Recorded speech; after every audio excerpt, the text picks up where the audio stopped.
Muito boa tarde, a paz do Senhor Jesus, amém? Amém. Glória a Deus, eu sou o Wilson da Andréia. Eu sou a Andréia do Wilson. Amém. Eu louvo a Deus pela vida do pastor Edson, ele deu início aqui à nossa apresentação. Só queria ressaltar mais algumas coisas. Nós somos casados há 18 anos, temos 2 filhos, o Joel, de 11, o Levi, de 5. E eu tive o privilégio também de me noivar debaixo da bênção do pastor Edson. Eu fico triste hoje que os namorados estão ficando noivos, sem a presença do sacerdote, sem a bênção do pastor. Então ele também fez o meu noivado, apresentou nossos filhos, e eu louvo a Deus pela vida dele. Se você não sabe, mais da metade dos pastores do nosso presbitério foram gerados no ventre espiritual dele e da Marisa. Amém? Mais da metade. E eu não preciso aqui puxar saco nem rasgar seda, porque como ele já falou, dentro da denominação, nós já estamos num nível que a gente não precisa puxar saco de ninguém. A igreja está emancipada, eu estou ordenado, mas é gratidão. Gratidão. Eu acordei semana passada e eu falei, Deus, o meu pai físico já se foi. Eu não tenho meu pai mais. Mas eu preciso do meu pai espiritual do meu lado. Dá vida para aquele homem. Ore pedindo vida e anos de vida pelo pastor Edson. Josué atravessou o Jordão com o povo de Israel, mas Josué não foi Moisés. Preste bem atenção no que eu estou dizendo. Josué atravessou o Jordão com o povo de Israel, mas Josué não foi Moisés. Amém? Então, a alegria, a satisfação, eu louvo a Deus pelo ministério de casais dessa igreja, pelo convite. Muitos amigos aqui, eu não quero correr o risco de citar nomes e esquecer de alguém, mas quero fazer menção no casal aí das nossas ovelhas, o Edilson, a Marília, e a pastora Catarina e o pastorzão também, que nós conhecemos na caminhada cristã, e eu louvo a Deus pela vida de vocês. Glória a Deus. Minha esposa vai ficar sentadinha ali, que ela é tímida. Amém. Eu quero que você prepare o seu coração, porque essa tarde é uma tarde profética. Amém? A Bíblia diz que as coisas espirituais são para pessoas espirituais e as coisas carnais são para quem é carnal. Então tem coisas que acontecem no mundo espiritual que nem todo mundo vai usufruir, nem todo mundo vai receber, porque não está ligado. Então prepara o seu coração nessa tarde, em nome do Senhor Jesus. Glória a Deus. Queridos, foi proposto um tema, restaurando as alianças num tempo de luta, num tempo de dificuldade, tempo esse que nós estamos vivendo. Então meu coração se inclinou, eu orei a Deus, falei, Deus trabalha no meu coração, me dê uma mensagem para que o povo seja edificado, porque eu, humanamente falando, não tenho nada para oferecer para vocês, mas a palavra de Deus, que é santa, eficaz e transformadora, ela tem esse poder. Amém? Você que está nos assistindo, a Rose do Vavá mandou um oi para a gente, o Alício lá do bairro IP também, louvado seja Deus pela vida de vocês, fiquem ligados. A turma ali preparou uma mesa linda, olha só para você ver, que coisa maravilhosa. E a mesa na Bíblia, ela tem um papel de ensinamento, um papel profético. Na mesa acontecem situações que talvez você nunca parou para pensar, para perceber. Então aqui eu quero fazer uma introdução sobre a mesa, mas antes eu gostaria aqui de ler o Salmo 128, não é o texto ainda da mensagem, mas pega aí a sua Bíblia e vamos lê-lo, para você entender um pouco sobre a questão da mesa. Salmo 128, verso 1, 2 e 3, também conhecido como Salmo da Família. Diz assim, bem-aventurado o homem que teme o Senhor e anda nos seus caminhos, pois comerá do trabalho das tuas mãos, feliz será e tudo te irá bem. A tua mulher será como a videira frutífera, ao lado da tua casa, e os teus filhos como plantas de oliveira à roda da sua mesa. Está dizendo de um homem que teme a Deus, que ele é bem sucedido, ele tem uma esposa que dá frutos, e não só no sentido de filhos, mas frutos de honra, frutos de reconhecimento, e o texto diz que os filhos à volta da mesa. Infelizmente, nos dias de hoje, a gente não tem vivido isso. Então Jesus, ele usou a mesa para algumas coisas. E a mesa, ela significa, sabe o quê? Gratidão e adoração. Em João 12, verso 1, não precisa de abrir, vai dizer assim: 6 dias antes da Páscoa, Jesus chegou a Betânia, onde vivia Lázaro, a quem ressuscitara dos mortos. Ali prepararam um jantar para Jesus. Marta servia, enquanto Lázaro estava à mesa com ele. Olha o que aconteceu quando Jesus estava à mesa com Lázaro. Então Maria pegou um frasco de nardo puro, que era um perfume muito caro, derramou sobre os pés de Jesus e os enxugou com seus cabelos. E a casa se encheu de fragrância e de perfume. A mesa é lugar de gratidão. Maria, ela foi grata a Jesus, ela pegou o que ela tinha mais de precioso e derramou sobre ele. E tem famílias cristãs que se assentam ao redor da mesa e não tem coragem de agradecer a comida que está comendo. Não se faz uma oração de gratidão a Deus. Senhor, obrigado, porque aqui em casa tem. Obrigado, porque aqui em casa o azeite e a farinha estão se multiplicando. Então, mesa é lugar de gratidão. Aprenda isso. Mesa é lugar de gratidão. Mesa também é lugar de honra. Se quiser pegar sua Bíblia aí comigo, 2 Samuel 9, vai contar a história de Mefibosete. Se você já conhece, já pegou.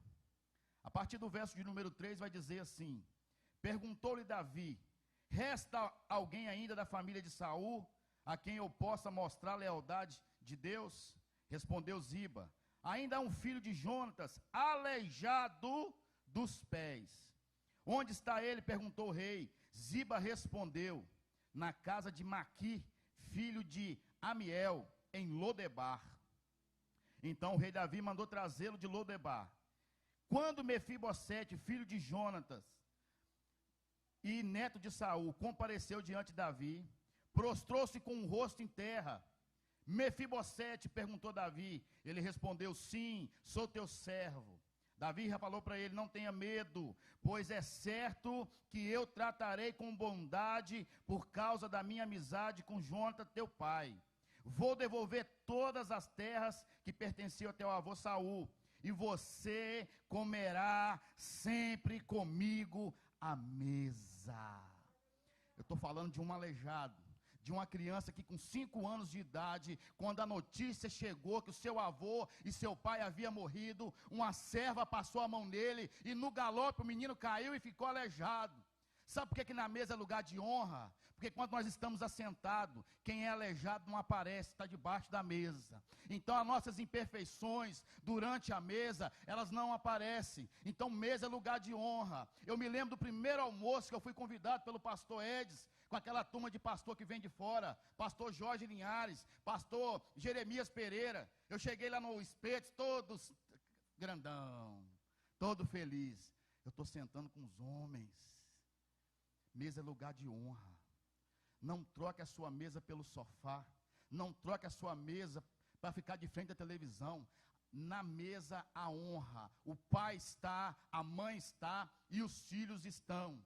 A mesa também é lugar de revelação. Fala comigo assim: revelação.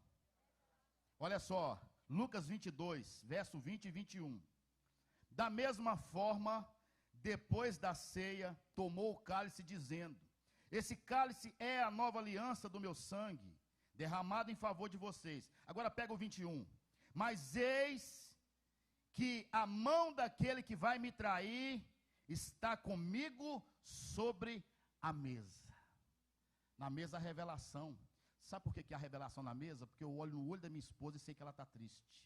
Na mesa a revelação, porque eu olho para o meu filho, eu sei que alguma coisa está acontecendo, ele é acostumado a comer e repetir, mas hoje ele não repetiu. Então ele está revelando para mim que alguma coisa não está certa, alguma coisa não está normal. É por isso que nós temos que estar em volta da mesa com a nossa família, porque a mesa também é lugar de revelação. E agora, cumprindo a honra de quem preparou e do tema, subtema que foi dado, eu quero que você pegue a sua Bíblia, se coloque de pé, e agora sim, nós vamos adentrar ao texto que o Senhor Deus ministrou ao meu e o seu coração. Vai ministrar o seu coração. 2 Samuel 6. Prepara aí.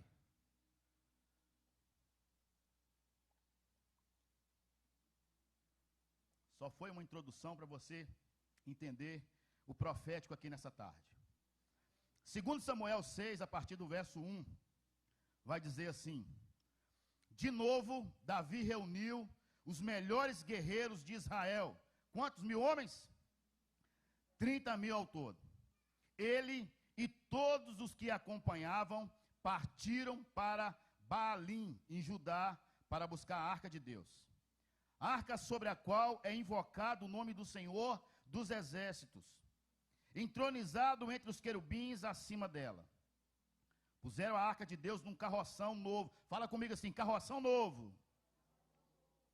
E a levaram da casa de Abinadab na colina. Uzá e Aiô, filhos de Abinadab, conduziram o carroção.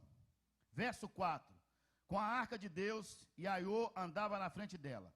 Davi e todos os israelitas iam cantando e dançando perante o Senhor, ao som de todo tipo de instrumentos de pinho, harpas, liras, tamborins, chocalhos e símbolos. Quando chegaram à ilha de Nacon, Uzá esticou o braço, segurou a arca de Deus, porque os bois haviam tropeçado. A ira do Senhor se acendeu sobre Uzá, por seu ato de irreverência. Por isso Deus o feriu e ele morreu ali mesmo, ao lado da arca de Deus. Davi ficou contrariado, porque o Senhor, em sua ira, havia fulminado Uzá. Até hoje aquele lugar é chamado de Pérez Uzá. Naquele dia, Davi teve medo do Senhor e se perguntou: como vou conseguir levar a arca do Senhor? Por isso ele desistiu de levar a arca do Senhor para a cidade de Davi. E ao invés disso, levou a arca para a casa de Obed-edom em Gate. A arca do Senhor ficou na casa dele por 3 meses. E o Senhor abençoou toda a sua família. Diga comigo assim: e o Senhor abençoou toda a sua família. E disseram ao rei Davi: o Senhor tem abençoado a família de Obed-edom e tudo o que ele possui por causa da arca de Deus. Então Davi, com grande festa, foi à casa de Obed-edom e ordenou que levasse a arca de Deus para a cidade de Davi. Quando os que carregavam a arca do Senhor davam 6 passos, eles sacrificavam um boi e um novilho gordo. Davi, vestindo o colete sacerdotal de linho, foi dançando com todas as suas forças perante o Senhor. Enquanto ele e todos os israelitas levavam a arca do Senhor ao som de gritos de alegria e de trombetas, aconteceu que, entrando a arca do Senhor na cidade de Davi, Mical, filha de Saul, observava de uma janela, e ao ver o rei Davi dançando e comemorando perante o Senhor, ela o desprezou em seu coração. Eles trouxeram a arca do Senhor e a colocaram na tenda que Davi havia preparado. E Davi ofereceu holocaustos e sacrifícios de comunhão perante o Senhor. Após oferecer os holocaustos e os sacrifícios de comunhão, ele abençoou o povo em nome do Senhor dos Exércitos e deu um pão, um bolo de tâmaras e um bolo de uva passas. Irmãos, panetone está na Bíblia e eu amo, olha aí para você ver. Para cada homem e cada mulher israelita. Então todo o povo partiu, cada um para a sua casa. Voltando Davi para casa para abençoar sua família, Mical, filha de Saul, saiu ao seu encontro e lhe disse: como o rei de Israel se destacou hoje, tirando o manto na frente das escravas de seus servos, como um homem vulgar. Mas Davi disse a Mical: foi perante o Senhor que eu dancei, perante aquele que me escolheu em lugar de seu pai, ou qualquer outro da sua família, quando me designou soberano sobre o povo do Senhor, sobre Israel, perante o Senhor celebrarei, e me rebaixarei ainda mais, e me humilharei aos meus próprios olhos, mas serei honrado por essas escravas que você mencionou. E até o dia de sua morte, Mical, filha de Saul, jamais teve filho. Deixa sua Bíblia aberta e feche apenas os seus olhos. Espírito Santo de Deus, o Senhor está aqui neste lugar. A sua presença ela é muito forte, ela é muito real. Nós pedimos agora que, em nome de Jesus, o Senhor manifeste através da tua palavra. Que o Senhor encontre lugar no nosso coração e que nós possamos ser transformados pelo poder que há em ti. Em nome do Senhor Jesus. Amém e amém. Pode tomar o seu assento. O texto é longo, mas eu vou explicar para você e você vai entender. Davi acabara de ser consagrado rei de Israel. Até então ele era rei de Judá. Se você voltar uma página, 2 Samuel 5, vai falar da consagração dele, ungido como rei, agora de todo Israel. E um dos primeiros passos, das primeiras coisas que Davi faz, é trazer a arca da aliança de volta para a sua cidade. Saul reinou muitos anos, algumas décadas, sem a arca, sem a presença, mas agora Davi faz questão de trazer de novo a arca da aliança, a arca que representa a presença de Deus. Porém, então, Davi, o texto diz que ele chama 30 mil dos melhores homens. Davi monta uma estrutura, uma logística fenomenal. Não só chama 30 mil homens, como manda fazer um carroção novo. E o texto diz que eles vão lá então na cidade, na casa de Abinadab, onde a arca estava. Eles colocam a arca no carroção e vêm trazendo. Só que o texto diz que esse carroção, os bois que o puxava tropeçaram. E a arca então ela se inclinou para cair. Então Uzá, que era filho de Abinadab, ele estende as suas mãos para segurar a arca, e o texto diz que ele foi fulminado naquele mesmo momento, naquele mesmo lugar. Ele estava fazendo algo de bom, mas ele foi fulminado, e você vai entender por que isso. O texto diz que vendo aquilo, Davi ficou desgostoso, ele ficou triste, e ele então teve medo, e ele resolve então fazer o seguinte: eu vou deixar a arca na casa de Obed-edom, até que Deus me dê uma estratégia. A arca vai para a casa de Obed-edom, que não era um levita, ele não era responsável por aquilo, e o texto diz que durante 3 meses, a família, a casa e tudo que Obed-edom possuía, foi abençoado pelo Senhor. Aquilo correu, o pessoal chegou perto de Davi e falou: Davi, nós temos que trazer a arca de volta, porque a casa de Obed-edom está sendo abençoada por causa dela. Davi então agora, da maneira correta, da maneira certa, manda trazer a arca. 6 passos, sacrifício, 6 passos, sacrifício. E quando ele chega então na sua cidade, a sua mulher, Mical, de longe ela avista aquela situação, e o texto diz que ela desprezou no seu coração Davi. Davi continua então cantando, manifestando a sua alegria, e quando ele chega na sua casa, que ele vai abençoar os seus filhos, a mulher dele o repreende mais uma vez, dizendo o seguinte: que gracinha, Davi, que bonito, o rei de Israel se jogando, dançando, perante as escravas e os escravos. Davi diz para ela o seguinte: olha, o que eu estava fazendo não era para homens, o que eu estava fazendo era para o meu Deus. Só que tem um porém: eu vou fazer mais e com maior intensidade, e eu vou me humilhar aos meus olhos, e vou sim fazer isso para o Senhor e para honrar essas escravas. E porque Mical desprezou Davi, o texto diz que nunca ela gerou filhos. O que é que essa palavra ela pode falar para mim e para você dentro do nosso casamento? Restaurando as alianças num período de dificuldade. A primeira coisa que eu quero que você entenda, que foi o erro de Davi, é tentar fazer estrutura para as coisas de Deus. Olha o que fala o verso 1, 2, 3 e 4. De novo Davi reuniu os melhores guerreiros de Israel, 30 mil ao todo. Ele e todos os que acompanhavam partiram de Balaim, Judá, para buscar a arca de Deus. A arca sobre a qual é invocado o nome do Senhor dos exércitos, entronizados entre o querubim. Puseram a arca de Deus num carroção novo e levaram da casa de Abinadab na colina. Uzá e Aiô, filho de Abinadab, conduziram o carroção. Existe um projeto, existe uma estrutura de Deus para o casamento, existe toda uma instrução de Deus para o casamento. Mas quando eu quero fazer da minha forma, da minha maneira, dá errado. É por isso que tem um monte de casal sofrendo, porque eles querem carregar a arca da aliança ou a aliança do casamento da maneira que eles têm, das maneiras que eles querem. Não é assim. O Senhor que criou o casamento, não foi o homem. O homem não entende nada de casamento, o homem entende de divórcio.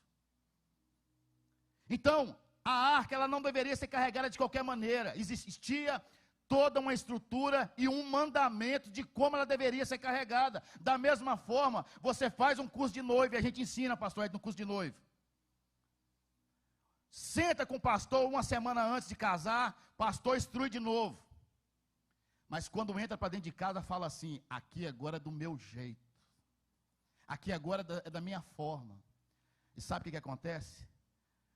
Muitos casamentos são fulminados, como Uzá foi, porque a estrutura humana não pode fazer aquilo que somente Deus pode fazer. Que pena que só 5 que entenderam. Só 5. Eu quero te convidar a pegar a sua Bíblia e abrir comigo no livro do Êxodo, no capítulo de número 25, para você entender um pouquinho o que eu quero dizer. Olha o que aconteceu.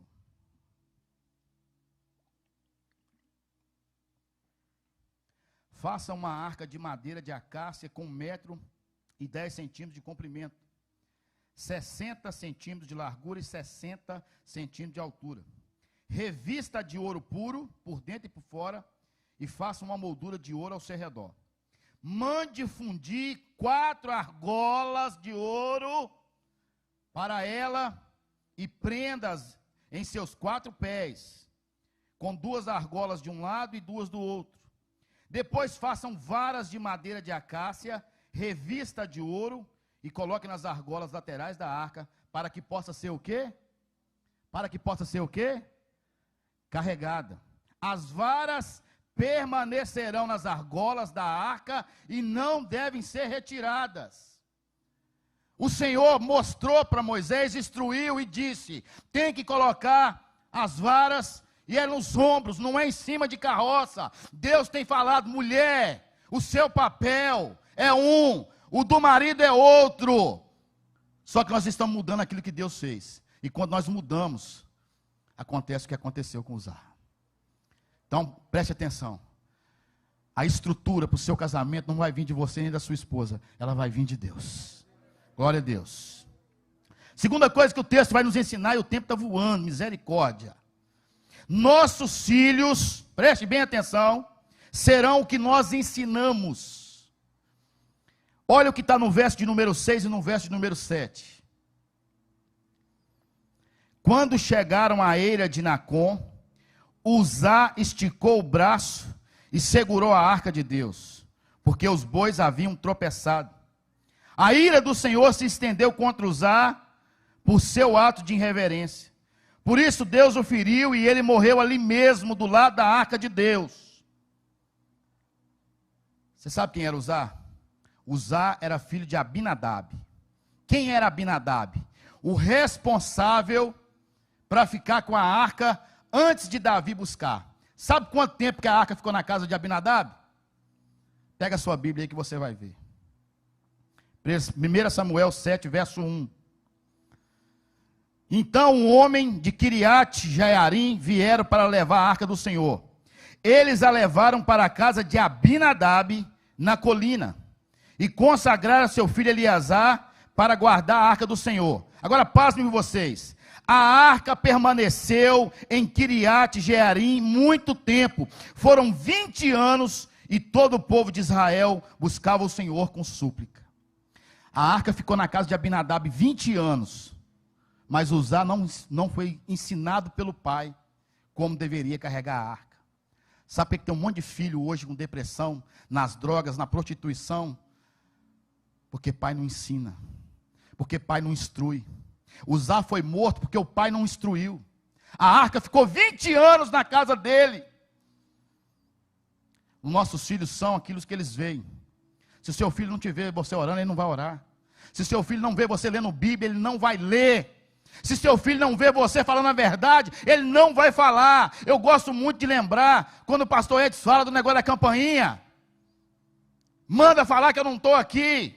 Parece uma mentira simples, parece algo corriqueiro do nosso dia, mas não é. Mentira é mentira. E aí depois seu filho começa a ser um mentiroso. E você quer pegar currião, quer tratar, mas você ensinou ele a ser um mentiroso. Abinadab não ensinou a usar como conduzir a arca durante 20 anos. E eu te pergunto, seu filho tem visto você orar? Seu filho tem visto você ler Bíblia? Lá na igreja nós fizemos um desafio bíblico. Durante todo o ano. Troféu, diploma.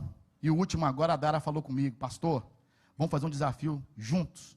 Como é só 2 capítulos por dia, que é Jó, Eclesiastes e Cantares, o pai e os filhos juntos. Porque quando a gente lança 8, eles acham que é muito capítulo da Bíblia. A gente fica 2 horas no Netflix, 5 horas no Zap Zap, mas ler 10 capítulos da Bíblia por dia, que é 40 minutos, é muito. Então nós lançamos agora, e eles estão tirando foto, os pais lendo a Bíblia com os filhos, ensinando. Então eu quero dizer para você, você quer ter um filho vencedor, vitorioso nos pés de Jesus? Vem com ele, não ensina o caminho, vem no caminho. Quantas vezes eu, como pastor de adolescentes, aqui na igreja, ajudando o pastor Yuri na juventude, eu via carros parando ali, e adolescentes descendo, e o pai indo embora. Uzá morreu porque Abinadab não ensinou. Terceira coisa, nunca se acostume com aquilo que é precioso. Nunca se acostume com aquilo que é precioso. Olha o verso de número 10, 11 e 12. Por isso, ele desistiu de levar a arca do Senhor para a cidade de Davi, em vez disso levou-a para a casa de Obed-edom de Gate. A arca do Senhor ficou na casa dele por 3 meses, e o Senhor abençoou toda a sua família. Quantos anos a arca ficou na casa de Obed-edom? 3 meses. E na casa de Abinadab? 20 anos. Procura na Bíblia saber se a casa de Abinadab foi abençoada. Procura saber se alguém na casa de Abinadab foi transformado com a presença de Deus, com a arca. Não foi, sabe por que não foi? Porque eles acostumaram com a arca de Deus. A arca de Deus, a presença de Deus era só mais uma coisa. Mas na casa de Obed-edom não. É a presença de Deus. Casamento, para ser restaurado, nós temos que parar de acostumar com as coisas. Tem homem aqui que acostumou com a comida da mulher, não elogia mais. Tem mulher aqui que acostumou já, parece um robozinho na hora da intimidade. Ele está vindo. Não, a nossa barriga tem que gelar, os nossos olhos têm que brilhar. Nós temos que tirar esse sentimento de mesmismo, de costume do nosso coração. Eu estou vivendo o melhor tempo do meu casamento. Louvado seja Deus, em todas as áreas. Eu não vou entrar aqui em área de intimidade, porque tem criança, e não é o propósito. Mas eu e minha esposa, nós estamos voando. Sabe por quê? Porque nós decidimos desacostumar um do outro. É novidade todo dia. É novidade no sentido seguinte: olha, eu estou indo para casa, minha princesa está lá me esperando. A mesma coisa é quando chega na igreja. Eu já sei como é que vai ser, vai ter abertura, louvor, dízimo, oferta e pregação. Mecanismo. Na casa de Obed-edom, 3 meses mudou a história. A bênção veio sobre ele, veio sobre a família. Mas na casa de Abinadab, 20 anos foi a mesma coisa. E sabe qual é o problema? O problema não é o pastor, não é o louvor, não é a pregação. O problema é a expectativa que eu crio no meu coração quando eu chego aqui para adorar. Essa pandemia está revelando quem é crente e quem não é. Essa pandemia está mostrando quem é adorador e quem não é. Nós não podemos acostumar com o nosso casamento. Nós não podemos entrar no modo automático. A arca na casa de Abinadab era só mais um objeto, só mais um instrumento. Mas na casa de Obed-edom era tudo. Amém ou não? Amém. Cria expectativa. Nossa, está chegando a hora do almoço, ela vai fazer aquela comidinha. Cria expectativa. Eu vou passar essa camisa, essa calça, e ele vai realmente sair daqui arrumado. A gente tem que parar com esse negócio de acostumar com aquilo que nós temos. Tem que ser novidade todo dia. Tem gente que vai viajar, já vai com o coração fechado. Mas de novo Nova Viçosa, de novo Guriri, de novo Porto Seguro. Deixa eu falar um negócio para você, não é o lugar, é você. Quem faz a diferença é você. Você pode ir para Tumiritinga ali, que vai ter diferença. Agora é a maneira que você olha. Abinadab olhava para a arca de um jeito, Obed-edom olhava de outro.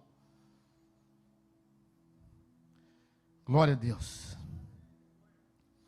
Glória a Deus. Um dia um abençoado chegou perto de mim e falou comigo assim: pastor, a igreja está fria. Eu não estou sentindo mais a presença de Deus. Eu falei: varão, tem um negócio errado. Nós estamos batizando o povo, os outros aceitando Jesus, gente está sendo transformada, os outros choram, grita, pula aqui na igreja.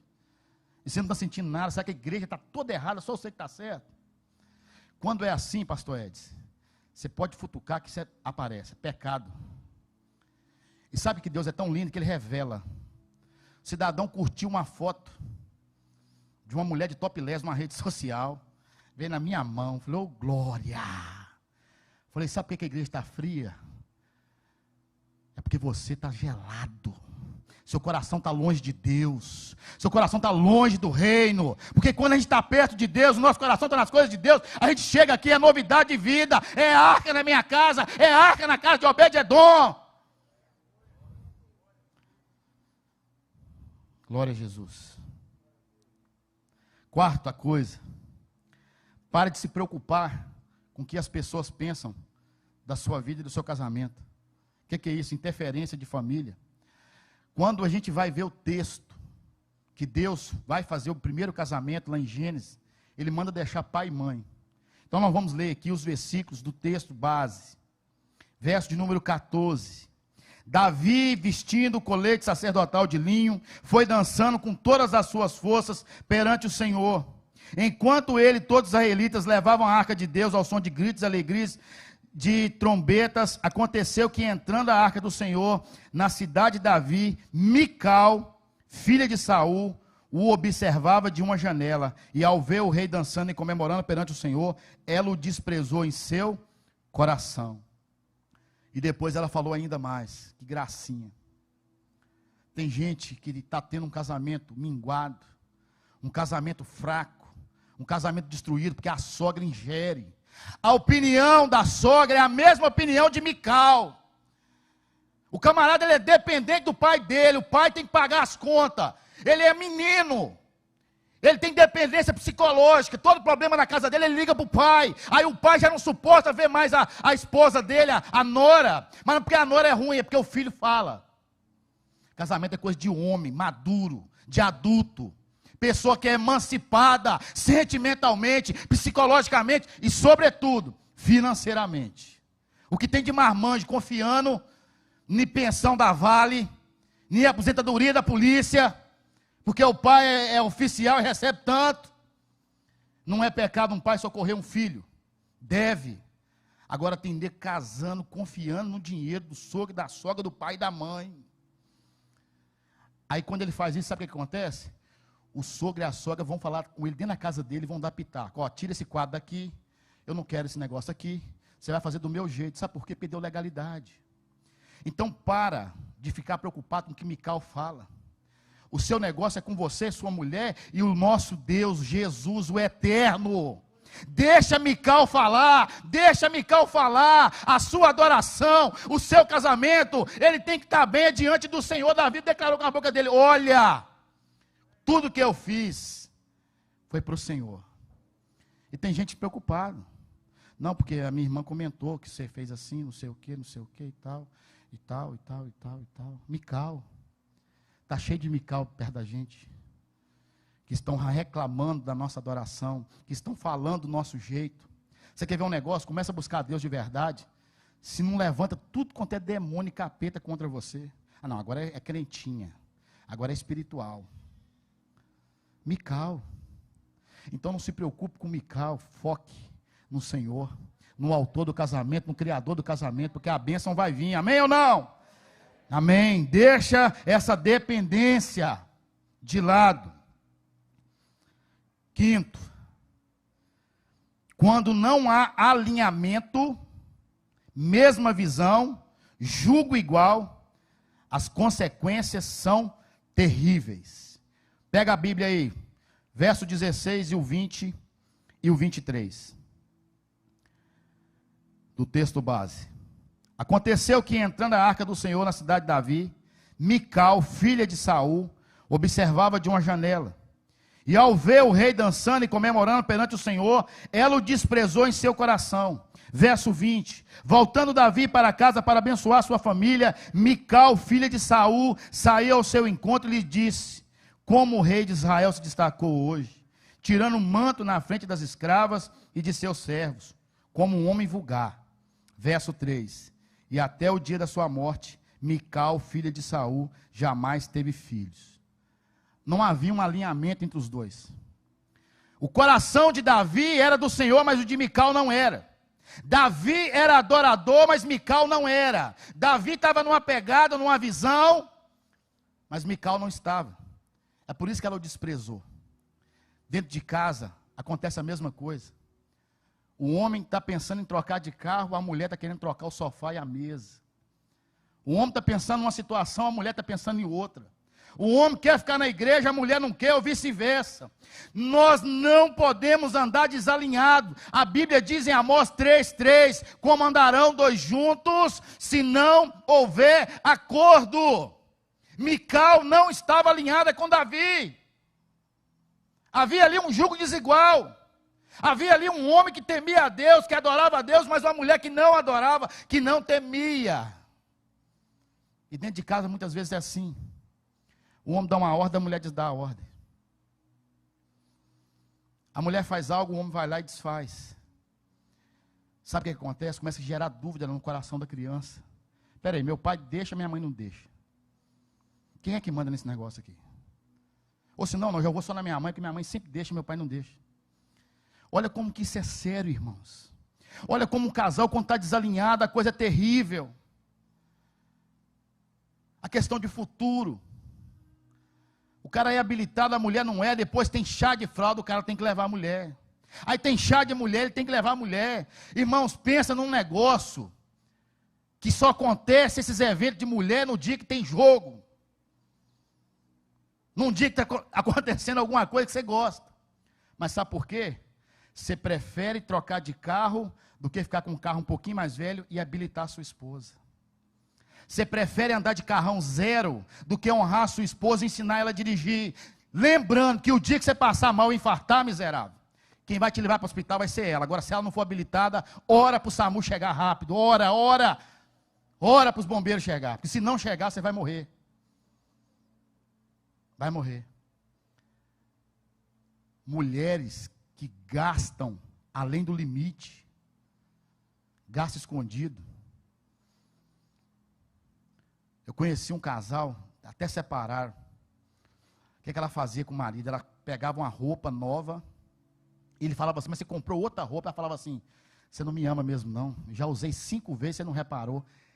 Além de comprar escondido, ainda pesava a mente do cara com mentira. Ele se sentia, sabe como é que ele se sentia? Eu sou um marido que não observa minha mulher, tudo mentira. Aí um dia eu mais André falamos assim, não, esse demônio vai sair de você. Fomos lá na casa, ela abriu o guarda-roupa e falou, amor, essa bota aqui é nova, isso aqui é novo, esse relógio é novo, isso aqui tudo é novo. O homem não sabia se ele ficava feliz pela libertação da mulher, ou se ele caía em prantos, pelo arraso que ela fez. Sabe o que é isso? Não está na mesma visão. Não está na mesma visão. Como andarão dois juntos se não houver acordo? Está precisando de alinhamento aí. Em tudo.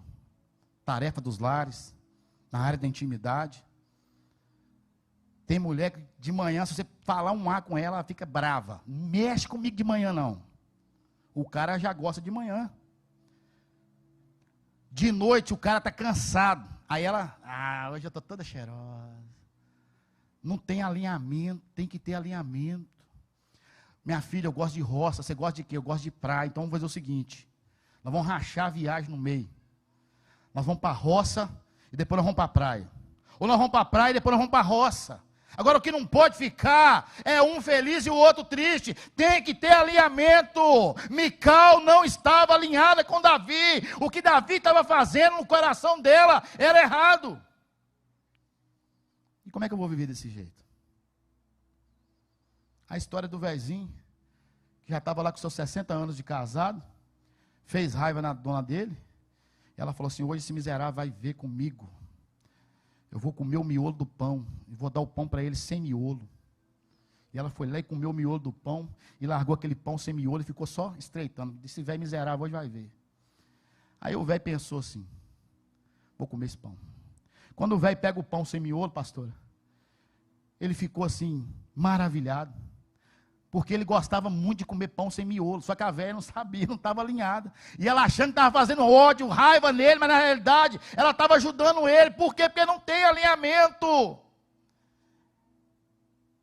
A minha esposa, só de olhar para ela, já sabe os comandos já. É a mesma coisa. Ela tem um olhar fulminante, igual esse da arca aqui, ó. Nós precisamos fazer alinhamento. Porque quando não há alinhamento, há uma sequidão. O texto diz, finaliza dizendo que Mical não teve filhos. Se a gente for olhar a história, Saul, primeiro rei de Israel, Mical era filha dele. O certo era um netozinho de Saul assumir o trono. Mas porque Mical desprezou seu marido, a sua adoração, e não estava alinhada com ele, isso não aconteceu na vida dela. Como é que está o seu casamento, o seu coração, a sua casa? Se coloque de pé em nome de Jesus.